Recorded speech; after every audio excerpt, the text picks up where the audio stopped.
Shalom, back with part 2, all right?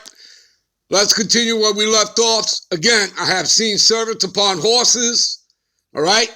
And that would be Teddy Roosevelt sitting on the horse, and princes, right, walking as servants upon the earth, all right? That's what you're looking at there, all right? A servant upon the horse, and you see, all right, all 12 tribes represented there, all right? The Judite representing the southern kingdom, Judah, Benjamin, Levi, and the Gadite representing the 10 Indian tribes, all right, the northern kingdom. All right, let's move on. Let's go to a precept, all right? Let's go to Lamentations, all right? Give me a minute. I'll start at 7. Our fathers have sinned, right? Talking about us Israelites, and are not, right? That's why we don't sit in the policy. Again, it's a fulfillment of prophecy. We're paying for the iniquities of our fathers. Well, the same thing's going to happen to Esau, as you guys will see throughout the lesson when we get into the other article as well. All right? And we have borne their iniquities. That's why we're in a low state. Okay? But the Lord is raising us up now. He's taking Esau out of power. All right? As it is written, it is prophecy. Esau is the end of the world, and Jacob is the beginning of it that followed. All right? That's 2 Ezra 6 and 9. Anyway, servants have ruled over us. There's the point.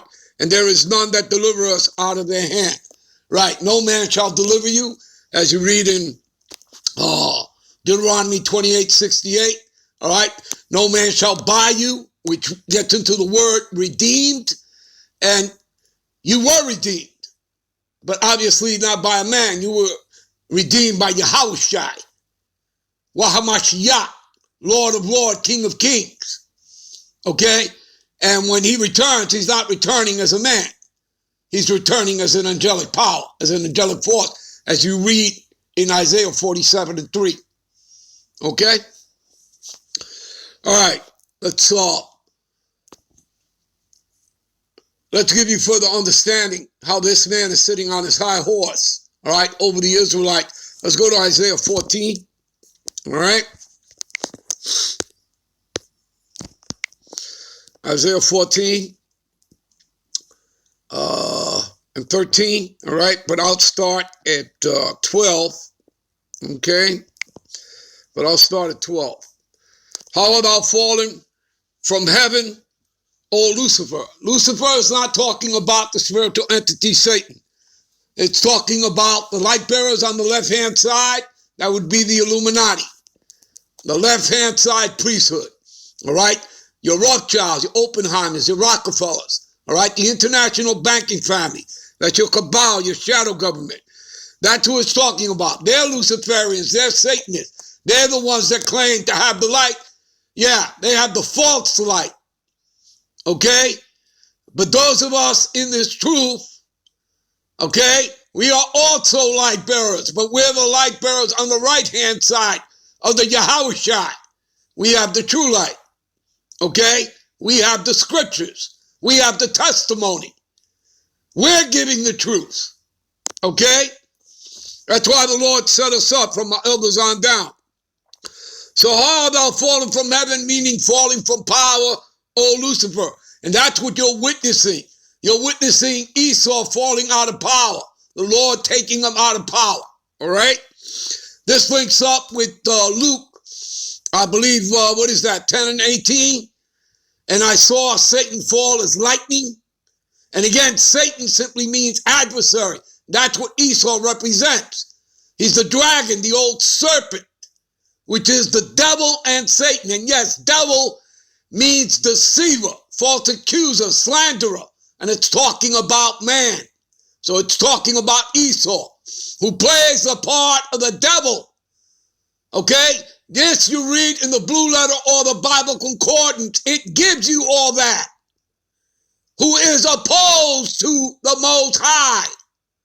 Okay? He's the man of sin, the son of perdition. All right? You people would know that if you knew how to read, all right, and get into the Bible Concordance or the Blue Letter. get into the etymology of words. All right? So, how art thou fallen from heaven out of power, Esau, son of the morning, how art thou cut to the ground, which did weaken the nations? How did he weaken the nations? Well, through his deceptions, his lies, okay, the sword, all right? What is it? Micah both 2 and 1, okay? He coveted fields, he take them by violence, he take from man, his house, his lands, even a man's heritage, okay? Stole our heritage, okay? Because we would discontinue from our heritage. Jeremiah 17:4, all right? But they claim they've always been the Jews. That's not so. They didn't start calling themselves Jews to what? 1860, I believe. They started calling themselves the Jews. All right? All right. Okay? And that word simply comes from the word Judah. All right? Anyway, verse 13. Thou hast said in thy heart, I will ascend into heaven. There's his God complex. All right? And I will exalt my throne above the stars of the Most High. You see? And I will sit upon the mount of the congregation. The congregation represents the church, the temple. That's the Israelite. Know ye not that ye are the temple of the Most High? That's from 1 Corinthians 3:16, people. All right? You understand? In the sides of the North America. There you go. Let's go to Thessalonians. Back it up.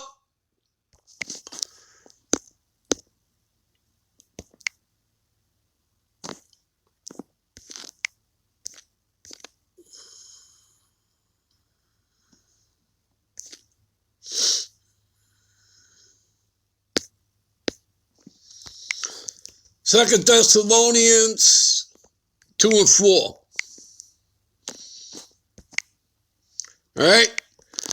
Who opposes and exalted himself above all that is called the Most High, or that is worship, so that he as the Most High sitteth in the temple of the Most High.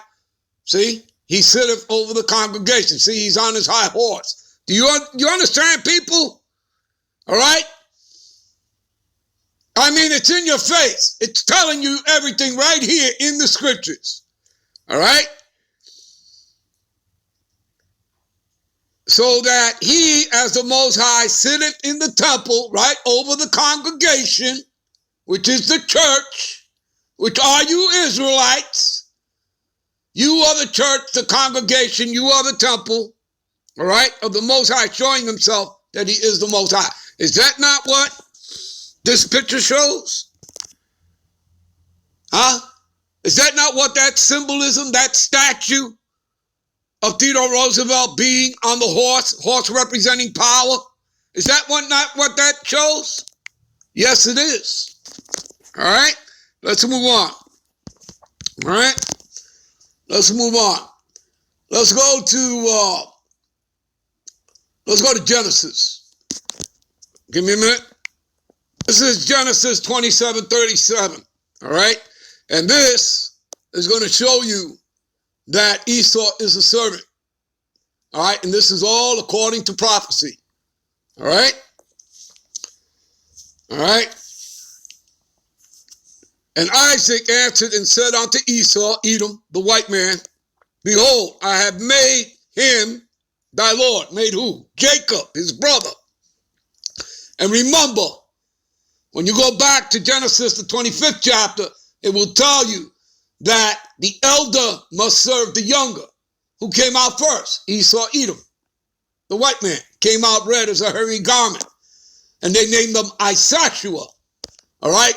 Which is Esau in English, right? But in the Hebrew, it's Isashua. What does Isashua mean? Wasted away is he, no pigment. You understand? Okay?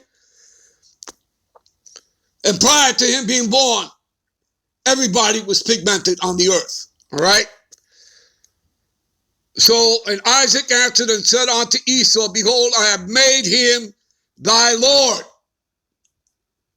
So he's Lord over Esau, Jacob is. Us Israelites, Negro Latinos, and Native Americans. All right? And our brothers and sisters that are scattered into all nations. All right?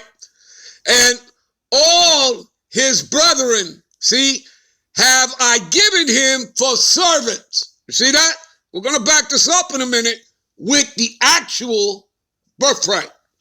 All right?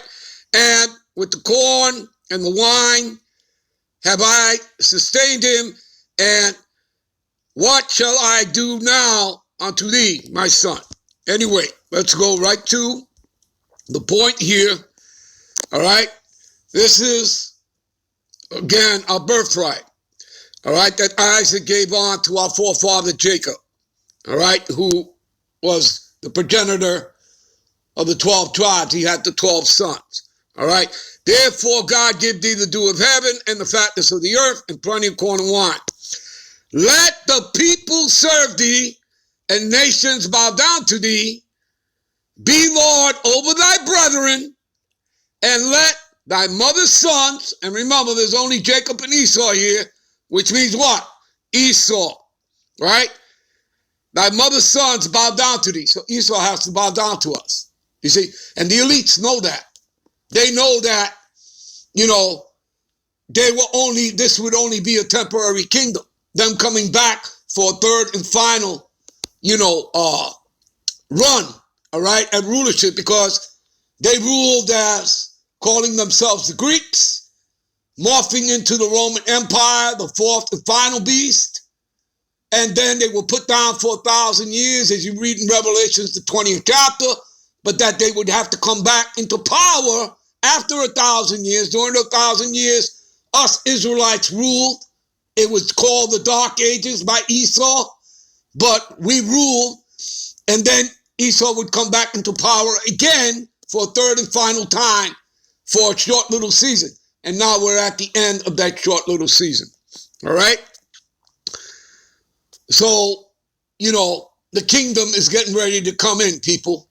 All right? Again, it's just the charagma has to be issued. All right? Mandated. Okay? And then World War III, the missiles will come, America will be destroyed, the elect will get taken up. And that's it. And that's going to bring in the kingdom. And that's through Yahushua. Everything is through Yahushua. All right? All right.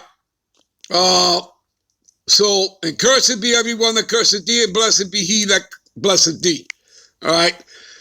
All right, you know what? We're going to end this here. We'll be right back. All right? With part 3. All right? Shalom.